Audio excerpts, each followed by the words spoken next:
Hello students, आज हम लोग देखने वाले हैं हमारा एक्सरसाइज 1.4 फर्स्ट वन सम से हम लोग शुरुआत करते हैं। There are 2 children in your family, यानी कि कोई फैमिली है जिसके अंदर 2 चिल्ड्रन है। If the first child is a girl then find the probability that both the children in the family are girls. हमें first of all if else वाला condition दिया है। इट मीन्स कि ये क्या है, कंडीशनल प्रोबेबिलिटी है। कंडीशनल प्रोबेबिलिटी है तो हमें 2 फैक्टर्स फाइंड करने होते हैं कि डिवीजन में कौन जाएगा और न्यूमरेटर में कौन जाएगा। क्लियर? तो फर्स्ट ऑफ ऑल देखो कि अगर फर्स्ट चाइल्ड गर्ल निकलती है, फर्स्ट चाइल्ड अगर गर्ल होती है तो इसको हम लोग सपोज करते हैं ए। क्लियर? फिर देन आफ्टर है इफ के साथ, अगर ऐसा भी अगर लॉजिकली हमें नहीं पता चल रहा है ना गाइस, तो हम लोग क्या करेंगे, इफ के साथ आपका जो सेंटेंस होगा वो फर्स्ट वन आपका इवेंट ए होगा और देन के बाद का जो होगा ना वो आपका सेकेंड वन इवेंट बी होगा। क्लियर? और देन के बाद का जो होगा ना वो डिपेंडेंट होगा, इफ के साथ जो होगा ना वो इंडिपेंडेंट होगा। अगर आपको लॉजिकली नहीं समझ में आता तो आप ऐसे भी जा सकते हो। क्लियर? अदरवाइज आप ऐसे भी सोच सकते हो कि देखो, if the first children is a girl then find the probability that both the children in the family are girl. तो हम लोग ऐसा सपोज कर लेते कि बोथ द चिल्ड्रन गर्ल हमें चाहिए, वो क्या हम लोग सपोज करते हैं इवेंट बी। क्लियर? अब देखो ए डिवाइडेड बाय बी आएगा या फिर बी डिवाइडेड बाय ए आएगा, कौन इंडिपेंडेंट है कौन डिपेंडेंट है सोचते हैं। फर्स्ट वन, अगर फर्स्ट चाइल्ड गर्ल होगी ही नहीं तो दोनों चाइल्ड गर्ल होने के प्रोबेबिलिटी होगी ही नहीं, इवेंट ही हैपन नहीं होगा, पॉसिबिलिटी ही नहीं है। क्लियर? इट मीन्स कि दोनों चाइल्ड गर्ल तभी हो सकती है जब फर्स्ट भी गर्ल होगी एंड सेकेंड भी गर्ल होगी, यानी कि फर्स्ट तो पहली गर्ल होना जरूरी है। अगर फर्स्ट गर्ल ही नहीं होगी तो ये चांसेस है ही नहीं कि दोनों गर्ल होगी। क्लियर? इट मीन्स कि ये जो है इवेंट ए, ये हमारा इंडिपेंडेंट है और ये हमारा क्या हो जाएगा, डिपेंडेंट। इट मीन्स कि हमें प्रोबेबिलिटी क्या फाइंड करना है, तो कि P of B divided by A. Clear? इसका फॉर्मूला गाइस क्या होगा, तो कि P of A intersect B divided by P of A. Clear? अब देखिए इसमें वैल्यू फाइंड करने के लिए हमें क्या फाइंड करना पड़ेगा, पी ऑफ ए बी और फिर उसका इंटरसेक्शन ले पाएंगे। क्लियर? तो फर्स्ट ऑफ ऑल हम लोग पी ऑफ ए फाइंड करते हैं। पी ऑफ ए गाइस देखो हम लोगों ने क्या सपोज किया है, तो कि फर्स्ट चिल्ड्रन जो है वो गर्ल होनी चाहिए। तो उसके लिए क्या क्या पॉसिबल है, पहले तो हम लोग टोटल पॉसिबल आउटकम लिख देते हैं कि अगर 2 गर्ल किसी फैमिली में है या फिर 2 बॉय है या फिर कोई भी 2 चिल्ड्रन है तो क्या पॉसिबिलिटी हो सकती है। तो u is equal to, maybe it's possible कि दोनों गर्ल हो, दोनों बॉय हो, फर्स्ट बॉय सेकेंड गर्ल हो, फर्स्ट गर्ल सेकेंड बॉय हो। क्लियर? इट मीन्स कि इतनी पॉसिबिलिटी है, टोटल 4। अब देखो पी ऑफ ए हमने सपोज किया है कि पहला जो चिल्ड्रन है, पहला जो चाइल्ड है वो गर्ल होना चाहिए। तो हमें कौन कौन से आउटकम मिलेंगे, ये फर्स्ट वन ये सेकेंड, यानी कि ये हमारा क्या हो जाएगा, m upon n is equal to 2 divided by 4। Clear? आपका क्या होगा, m आपके क्या क्या है, तो कि G G and G B. Clear? Next one हम लोग फाइंड करते हैं P of B. P of B guys हम लोगों ने क्या सपोज किया है, तो कि बोथ चिल्ड्रंस गर्ल होनी चाहिए, यानी कि दोनों चिल्ड्रन जो है वो गर्ल होनी चाहिए। तो ऐसे पॉसिबिलिटी सिर्फ हमारे पास कितनी है, ओनली 1। तो ये कितना हो जाएगा 1 डिवाइडेड बाई 4। यहाँ पे आपका m कितना होगा, तो कि ओनली जी जी।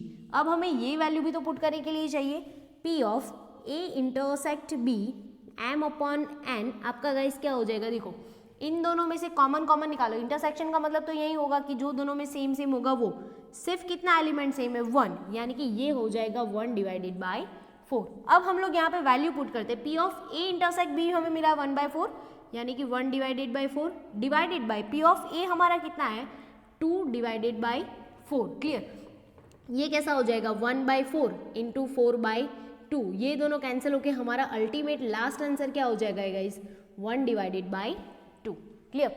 नेक्स्ट वन सम देखते हैं, sum number 2। 2 6 faced balance die are thrown simultaneously. हम लोग किसी 2 डाइस को एक साथ थ्रो कर रहे हैं। इट मीन्स कि ये बात तो पक्की ही है कि हमारा एन कितना होने वाला है guys, 6 into 6 36। Clear? If, remember again, if the sum of a numbers on both the dice is more than 7। हम लोग जो इफ के साथ है ना उसको ए सपोज कर लेते हैं। क्या हमें सपोज करना है, तो कि मोर देन 7 क्या चाहिए, सम। क्लियर? अब देखते हैं आगे क्या है, then find the probability that both the dice show same number. हम उसको बी सपोज कर लेते हैं कि जो सेम नंबर शो करता हो वो। क्लियर?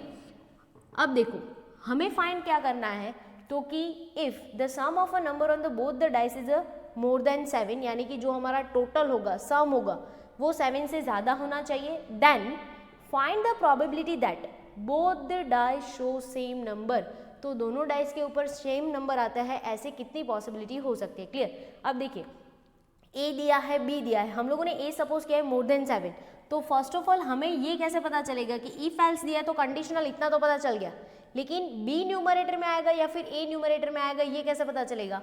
तो फर्स्ट वन, इफ अगर आपका सम मोर देन 7 आता है तो वो इफ के साथ कनेक्टेड है, मतलब वो क्या हो जाएगा, पहले मोर देन 7 आएगा, देन हमें चेक करना है कि दोनों के ऊपर सेम नंबर अवेलेबल होते हैं कि नहीं होते। क्लियर। इट मीन्स कि ये ए हमारा है वो इंडिपेंडेंट हो जाएगा और ये बी जो है वो हमारा क्या हो जाएगा, डिपेंडेंट हो जाएगा। तो हमें प्रोबेबिलिटी फाइंड करना है B divided by A. Clear. Formula क्या होगा गाइज इसका, तो कि P of A intersect B divided by P of A. अब इसके लिए हमें पी ऑफ ए फाइंड करना पड़ेगा फर्स्ट ऑफ ऑल। तो पी ऑफ ए गाइज हम लोगों ने क्या सपोज किया है, एम अपॉन एन, तो कि मोर देन 7 सम आता हो ऐसा। 7 से ज़्यादा सम हमें कहाँ कहाँ तक पॉसिबल हो सकते हैं, तो कि 8 हो सकता है, 9, 10, 11 एंड 12, इतने सम पॉसिबल हो सकते हैं। क्लियर। तो फर्स्ट ऑफ ऑल हम लोग m फाइंड कर लेते हैं, शुरुआत करते हैं हम लोग 8 सम होता हो ऐसे सारे पैर फर्स्ट ऑफ ऑल फाइंड कर लेते हैं। क्लियर। तो फर्स्ट वन 1 के लाइन में से कोई आएगा नहीं, 2 के लाइन में से तो कि यस 2 एंड 6, 3 के लाइन में से 3, 5, 4 के लाइन में से तो कि 4 एंड 4, 5 की लाइन में से तो कि 5 एंड 3, फिर और कोई 8 हो सकता है तो कि यस 6 एंड 2, यानी कि ये 8 वाले सारे सम खत्म हो गए। अब 9 का सम फाइंड करते हैं, ये हो गया। अब 9 कंसीडर करते हैं, 1 के लाइन में कोई आएगा नहीं, 2 के लाइन में कोई नहीं, 3 के लाइन में तो कि यस 3 एंड 6, 4 की लाइन में कोई हो सकता है तो कि 4 एंड 5, 5 की लाइन में 5 एंड 4, 6 की लाइन में तो कि 6 एंड 3। क्लियर। अब 10 वाले सम फाइंड करते हैं, तो कि 10 आता हो ऐसा 1 की लाइन में नो, 2 की लाइन में नहीं, 3 की लाइन में नहीं, 4 की लाइन में 4 एंड 6, 5, 5 एंड 6, 4। क्लियर। अब नेक्स्ट वन हम फाइंड करते हैं 11 सम होता हो ऐसा, तो कहाँ से शुरू होगा गाइस, तो कि 5 एंड 6 एंड 6 एंड 5, और लास्ट हमें फाइंड करना है 12 सम, वन एंड ओनली एक एलिमेंट है हमारे पास 6 एंड 6। क्लियर। तो आप देखो टोटल हमें कितने एलिमेंट्स मिले, 3 अगेन, यानी कि 3 इंटू 5 हमें टोटल 15 एलिमेंट्स मिले।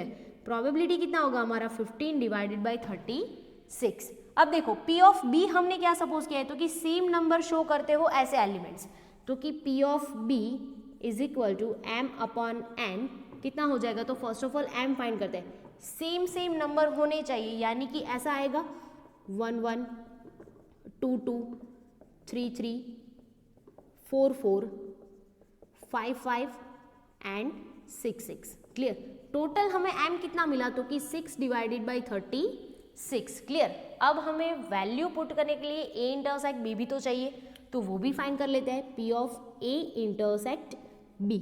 m अपॉन n गाइज हमारा कितना होगा, a इंटरसेक्ट b का मतलब क्या होगा, इन दोनों में से कॉमन, तो देखो इन दोनों में से सेम एलिमेंट हो ऐसे कितने हमारे पास अवेलेबल होंगे, तो कि ये पहला तो है 6 6, 5 5 है और फिर 4 4, यानी कि ये 3 एलिमेंट्स ऐसे है कि जो हमें सेम मिल रहे हैं। तो हमारे पास यहाँ पे m कितना हो जाएगा 4 4, 5 5 एंड 6 6, यानी कि टोटल एलिमेंट्स है 3 डिवाइडेड बाई 36। अब इस वैल्यू को हम लोग यहाँ पे पुट करते हैं, इंटरसेक्शन है 3 by 36 divided by P of A है हमारा 15 बाई 36, ये कैसा हो जाएगा 3 बाई 36 इंटू 36 डिवाइडेड बाई 15, ये दोनों कैंसिल, 3 डिवाइडेड बाई 15, या तो फिर आप उसको कैंसिल करके 1 डिवाइडेड बाई 5 भी लिख सकते हो। Clear guys. अब देखते हैं सम नंबर 3। सम नंबर 3 में हमारे पास क्या इन्फॉर्मेशन है,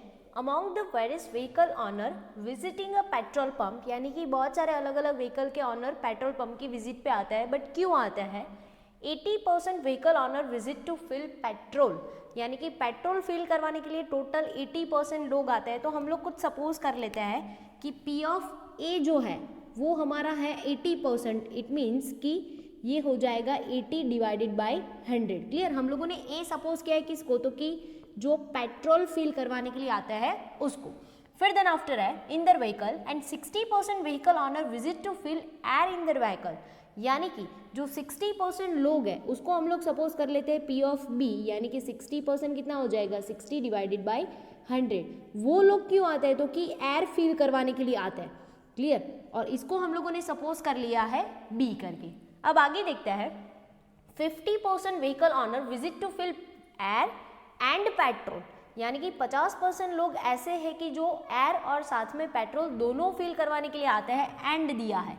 और हमें पता है कि हम लोगों ने पेट्रोल को सपोज किया है A और एयर को सपोज किया है B, तो ये जो है वो हमारा क्या हो जाएगा P of A intersect B। कितने परसेंट लोग हैं, तो कि 50%, यानी कि ये हो जाएगा 50 डिवाइडेड बाई 100। इसका मतलब क्या होगा, तो कि air and petrol. Clear guys, तो ये इतना इन्फॉर्मेशन हम लोगों को क्वेश्चन में से मिला है। आगे देखते हैं कि हमें क्या फाइंड करना है। पेट्रोल A, एयर B, दोनों इंटरसेक्शन। क्लियर, आगे देखते हैं find the probability for following events. हमें ये दो क्वेश्चन के लिए प्रोबेबिलिटी फाइंड करना है। तो फर्स्ट ऑफ ऑल क्वेश्चन क्या है, if a vehicle owner has come to fill petrol. If जहां पे भी आता है गाइस क्या होगा, कंडीशनल प्रोबेबिलिटी।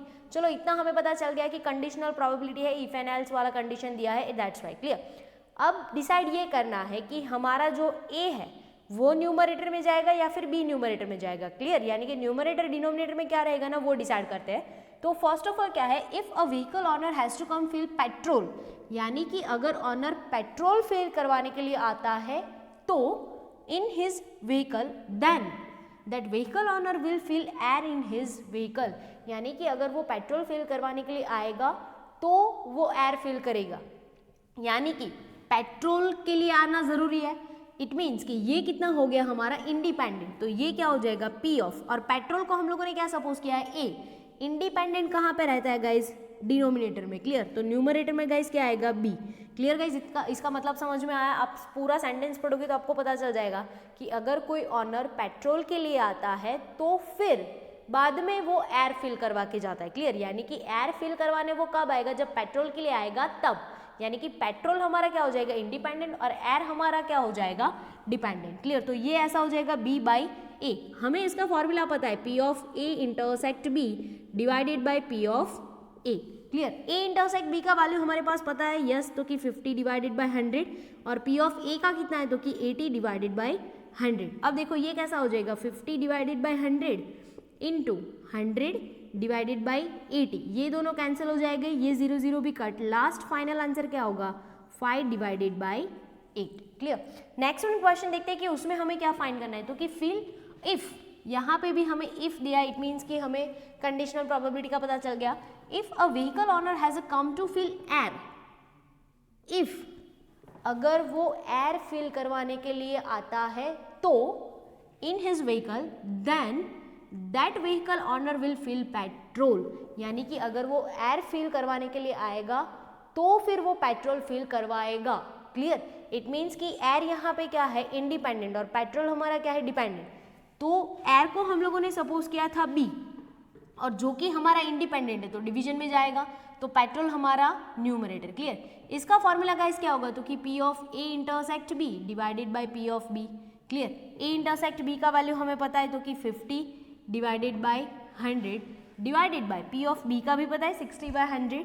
इट मीन्स कि ये कितना हो जाएगा 60 डिवाइडेड बाई 100। इसका सोल्यूशन करोगे तो कैसा मिलेगा 50 बाई 100 इंटू 100 बाई 60, यानी कि ये दोनों कट हो जाएंगे 100 100, यहाँ से एक 0, ये 60 है, हाँ गाइज, ये एक 0 ये एक 0 कट, तो यहाँ पे कितना बचेगा 5 divided by 6। Clear guys, if else वाला जब भी कंडीशन दिया है, इफ के साथ आपका जो भी वैल्यू होगा ना, अगर उसका मतलब क्या होता है कि इफ अगर ये हैपन होगा तो दूसरा फैक्टर हैपन होगा। क्लियर, इट मीन्स कि इफ के साथ जो वैल्यू होगा ना वो आपका इंडिपेंडेंट होगा और देन आफ्टर जो होगा वो आपका डिपेंडेंट वैल्यू होगा। Clear guys.